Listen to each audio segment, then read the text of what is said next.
Para o comerciante, até a honestidade é uma especulação financeira.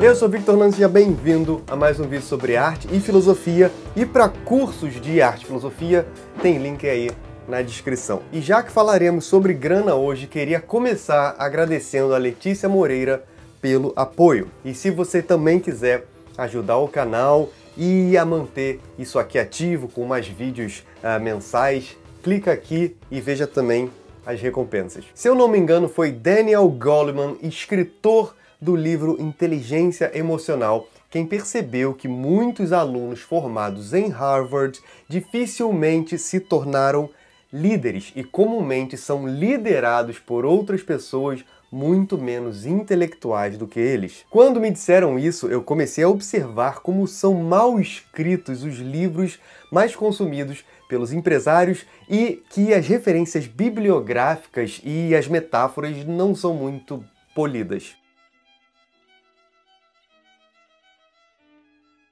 E isso começou a me preocupar e ver o quanto a necessidade de riqueza pode ser, em alguns casos, anti-intelectual. Já tem uns anos que eu observo essa diferença de inteligências ou de habilidades entre os tipos de pessoas e quanto isso gera diferença entre humores e até pontos de vista sociais e políticos, justamente porque nós temos uma grande tendência em nos afeiçoar e a nos unir com pessoas que pensam de maneira semelhante a nós, compartilhando dos mesmos ideais e dos mesmos problemas. E hoje em dia, então, que os algoritmos reforçam ainda mais essa ideia. É muito raro aparecer na minha timeline algo que eu já não tenho uma tendência mínima a concordar. É muito bom estar perto de quem pensa como a gente, mas nem sempre é bom para o aprendizado se manter numa bolha social. Falando em dinheiro, eu particularmente sempre tive em mente que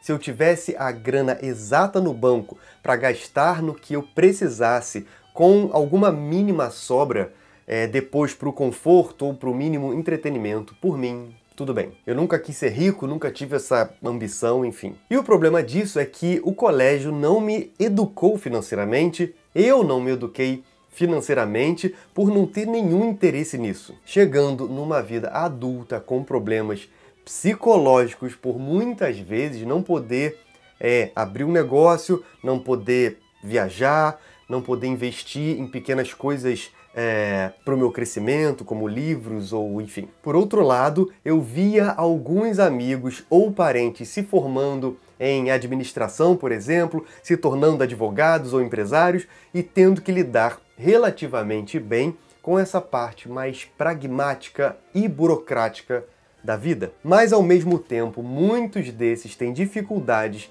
em entender questões mais sérias sobre a sociedade, conhecimento sobre si, sensibilidade artística, pensamento mais crítico, passando décadas da vida sem ter qualquer sensação mais profunda, sem dar nenhuma atenção ao desenvolvimento da própria consciência, ficando encantados com qualquer coach ou livro de autoajuda, por exemplo, o que acarreta muitas vezes a ausência de preocupação com o mundo à sua volta, fora da sua bolha. Nada contra alguns coaches e alguns livros de autoajuda, mas contra essa cultura massiva que faz boas livrarias fecharem. Quando eu tive o sonho de empreender uma produtora de cinema e depois uma escola de arte e filosofia há uns anos atrás, eu enfiei a cara nos livros de empreendedorismo e reparei que eu estava basicamente sozinho nessa, porque nenhum dos meus amigos mais próximos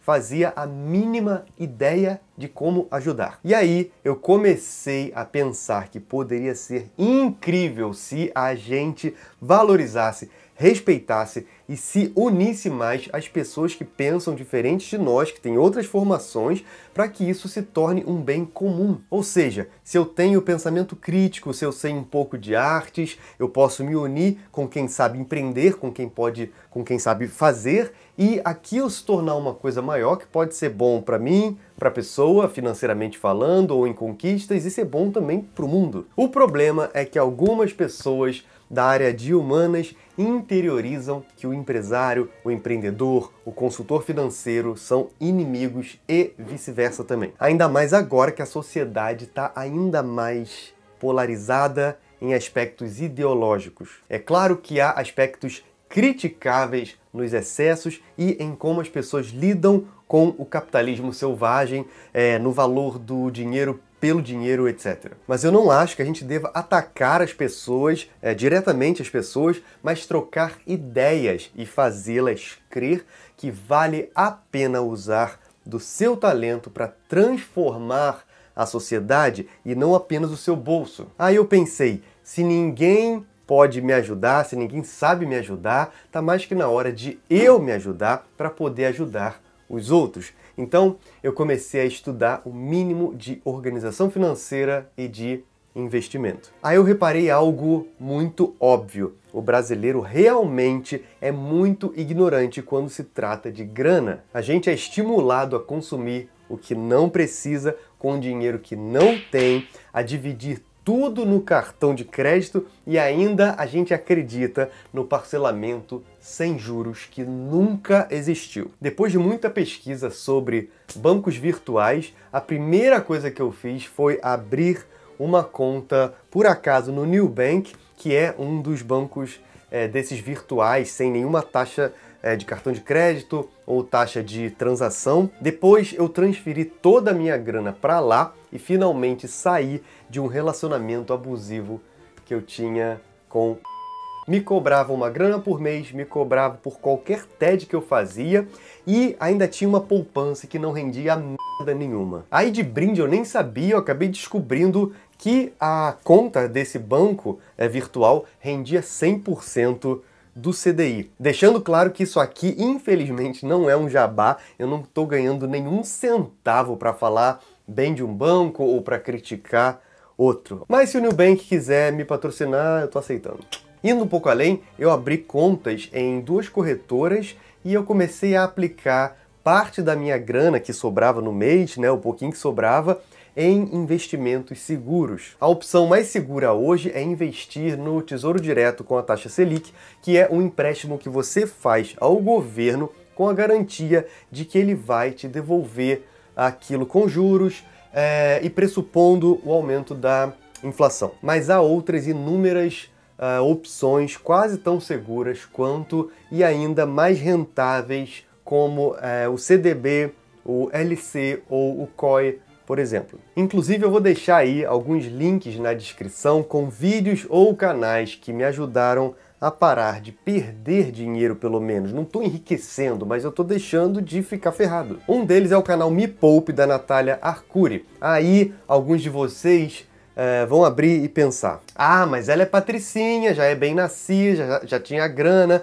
tem vídeos patrocinados, cheio de frases de impacto, ai que saco. Eu entendo completamente esse tipo de sensação, porque a gente realmente é o tempo todo enrolado. Mas você que é artista, filósofo, historiador, professor ou humanista de alguma forma, não precisa ser consequentemente pobre e devedor. Se você deve e tem que pagar juros altíssimos depois, você continua fazendo parte do sistema financeiro, mas de uma maneira estúpida, onde alguém enriquece às suas custas e você fica ferrado. A preocupação que devemos ter é com a indiferença em relações aos aspectos culturais por trás dos investimentos.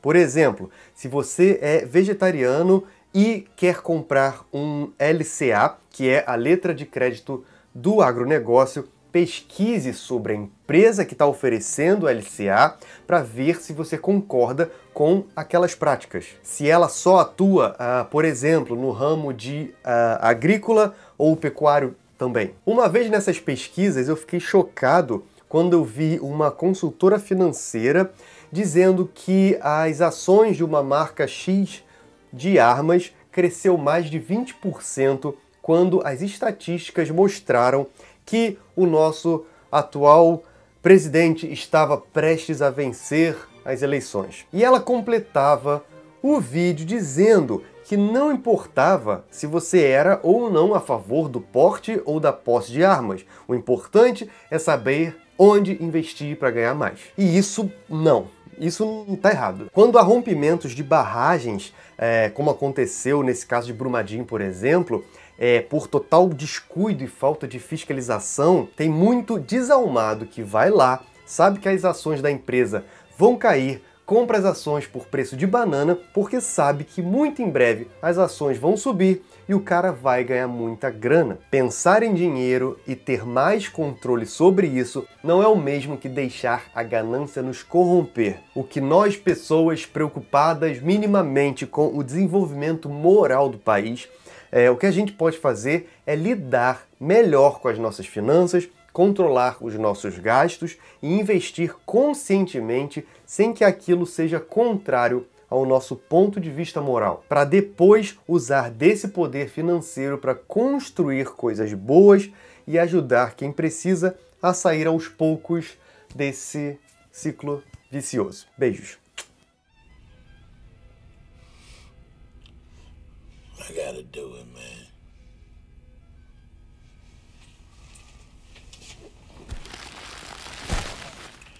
Dude. What are you doing?